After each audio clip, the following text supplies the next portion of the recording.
Conversamos esta noche con la secretaria general del Partido Republicano, Ruth Hurtado. Ruth, ¿cómo está? Muy buenas noches, gracias por acompañarnos. Hola Álvaro, buenas noches.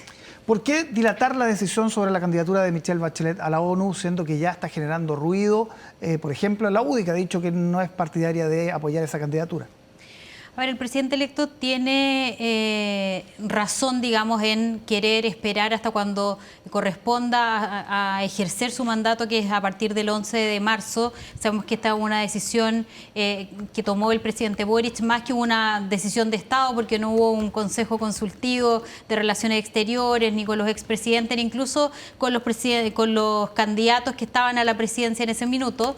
Fue una decisión completamente individual, digamos, del presidente Boric, pero aún así el presidente electo se tiene que manifestar cuando ya esté ejerciendo su labor a partir del 11 de marzo. ¿Cuánto molestan, cuánto complican las declaraciones de la UDI entonces?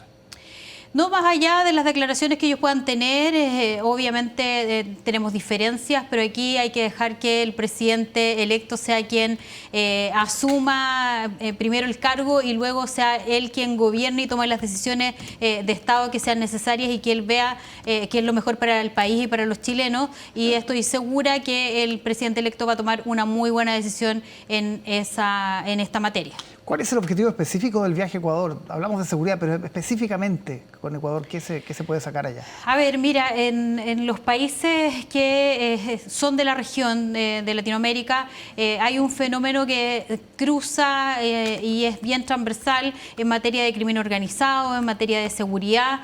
Necesitamos conocer cómo ellos han hecho frente a situaciones que hoy día en Chile no veíamos hace muchos años y se han vuelto algo como pan de cada día, digamos, lo que tiene que ver con el crimen organizado, narcotráfico, bueno, el terrorismo en el sur, para qué decir que lleva mucho tiempo. Y es necesario también acordar, trabajar de manera coordinada con los distintos países, sobre todo pensando en lo que tiene que ver con migración también, que sabemos que desde ahí también hay un ala de quienes migran que son más bien delincuentes que van de país en país delinquiendo o formando sus redes de crimen organizado.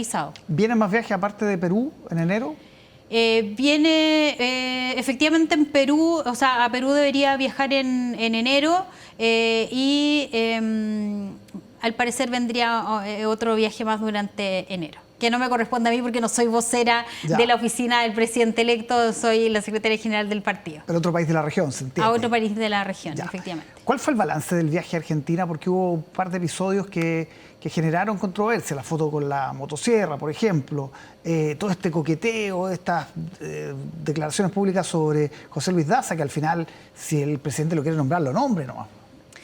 A ver, sí, pero hoy día José Luis Daza está cumpliendo un rol bastante importante en Argentina. Me imagino que también hablaron de eso el presidente Milei con el presidente electo. Es necesario contar con la venia, ¿cierto?, del mandatario, porque además tenemos que recordar que la frontera que nos divide son más de 5.000 kilómetros y compartimos gran parte de nuestra frontera con Argentina.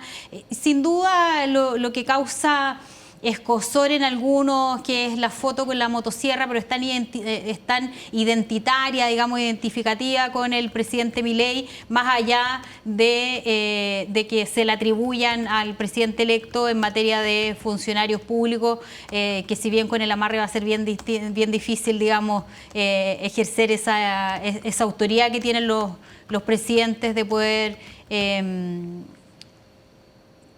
tomar decisiones respecto a los funcionarios actuales en el Congreso, que han sido elegidos varios de ellos en esta actual gobierno. Sí, ahora, ¿se mantiene lo del gabinete para los primeros días de enero, por lo menos los ministerios más importantes? ¿Se mantiene ese cronograma? Se mantiene ese cronograma. Esperamos que entre el 9 y el 15 ya haya noticias respecto de aquello. Ustedes lo han escuchado de parte de la oficina del presidente electo, que están con toda la intención de nombrar a los primeros ministros por el tema, también hay un tema de premura por el traspaso que se hace de ciertos ministerios, sobre todo lo que tiene que ver con Hacienda, lo que tiene que ver con Interior, SECPRES. exteriores, toda la cartera, ¿cierto?, que se está discutiendo en el Congreso, algunos temas que ya se hablaron con el presidente Boric, el presidente electo, y es necesario para este traspaso ya tener a los ministros que van a encabezar esas carteras nombrados. Me dijo entre el 9 y el 15 de enero. Sí, ese es el plazo que se han dado, digamos, para tener. En la quincena de enero debería ser el plazo, digamos, para tener a los ministros. A los ministros ya en su totalidad. Sí. ¿Se sabe cuántos finalmente o no?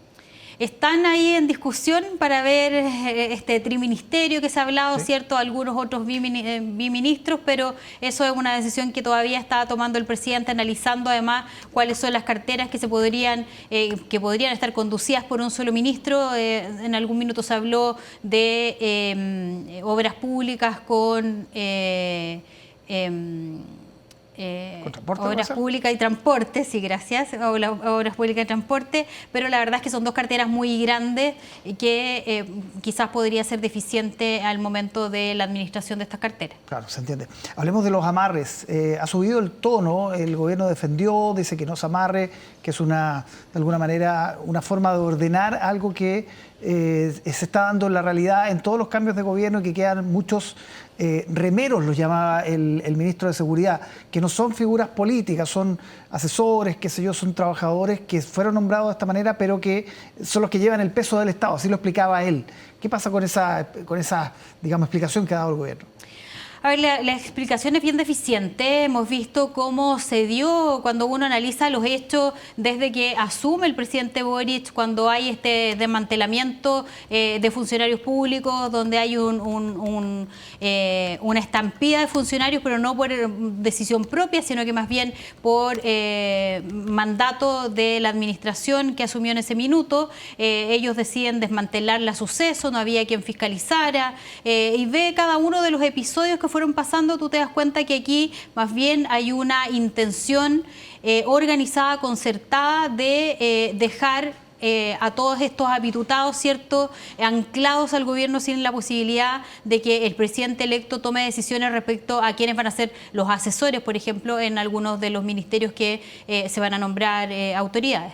Claro, ahora, en el sentido de esto de ordenar a aquellos asesores que fueron nombrados antes, algunos no necesariamente con un rol político, sino que con roles técnicos, gente que lleva, escuchaba el caso el otro día, gente que lleva 12, 13 años y que tienen que esperar cada cambio de gobierno a renovar ese contrato. No es así, lo que aquí ha ocurrido, y de hecho cuando uno revisa la historia reciente de cómo fue la llegada del presidente Boric al gobierno, y tú ves y analizas que despidieron a muchos técnicos que venían incluso de los gobiernos de Elwin y Frey, que eran quienes ejercían una carrera funcionaria dentro del Estado, y para instalar personas de su confianza, apitutados políticos, amigos del presidente o de los cercanos al presidente, cosa que hoy día están por ley, digamos, dejándole asegurados los cargos, algo que le deja poca flexibilidad al gobierno entrante de tomar las decisiones de contratar a los asesores que estén de acuerdo, digamos, y estén contestes con las políticas públicas que quiere implementar el nuevo gobierno. Finalmente, lo de la primera dama, eso es un hecho que no está fuera de discusión. El cargo va a existir, va a tener las mismas atribuciones que antes de este gobierno. ¿Cuál va a ser la figura? ¿Cómo va a ser? Lo bueno del cargo de la primera dama es que es un cargo que es más bien administrativo.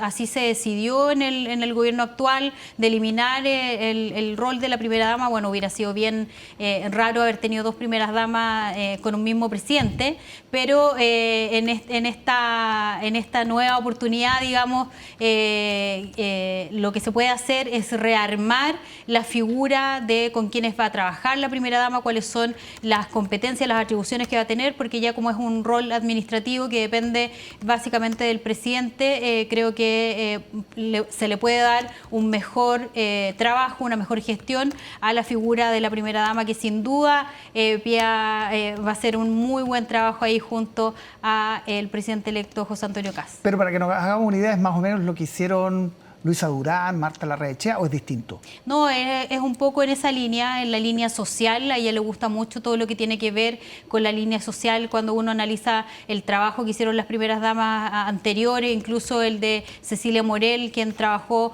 de la mano, codo a codo, con el presidente Piñera. Es una relación y es una gestión más bien administrativa, es una gestión social, en donde se puede colaborar en temas que no son tan políticos, sino que son más de gestión social.